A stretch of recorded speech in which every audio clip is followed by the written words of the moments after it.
So let's see, how do I want to start this? So I like to wear high heels, and one of the big problems that I've come across is actually wearing them over uneven surfaces. It's very difficult to walk over grass or gravel and keep standing straight. One of the only solutions that I've seen readily available on the market currently would have to be very easily compactable flats that you can put in a purse or store in your car, and then you'd have to take them out. The first time I thought of an adjustable high heel as a solution to this problem would be last summer while I was studying abroad, and we would have to dress up for formal dinners. We would be standing on grass and we would all sink into the grass, and it made it very difficult to walk around and be social. And we eventually settled on using a system of rotation, a heel that would rotate about an axis to become a wedge. We decided that we would retain the assembly with a spring.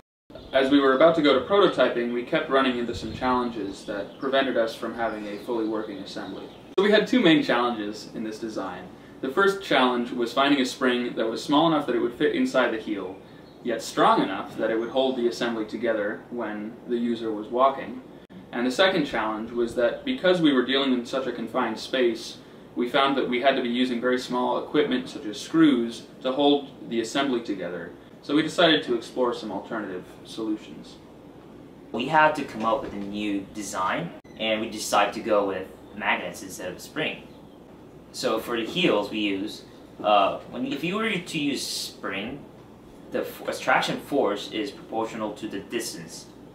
But for magnets, it's proportional to 1/r distance squared, which is exactly what we need for the heels, because we want the maximum force when they're together and less force when they're apart. So we had to come up with right size and right force magnets. We use neodymium iron-boron magnets, which are very good for us to use it in this case because it's small, it's powerful, and flat enough to fit inside our shoes.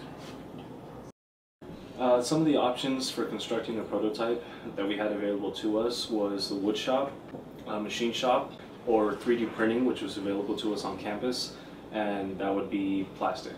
And 3D printing, it was fast, it was relatively cheap, and it just seemed like the best option, so that's what we went with.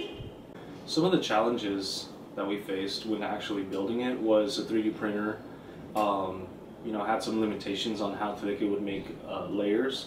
The holes in the magnets when it printed them, it didn't actually print a full circle, so we actually needed to do some post-processing to make it circular. Our prototype was not tested directly because it was 3D printed out of plastic, while we chose our production material to be 7075 T6 aluminum. Finite element analysis was used to test our design. We ran many simulations and determined that our production material exceeded the design requirements. The constrained schedule of the class allowed our team to only focus on the heel of the shoe.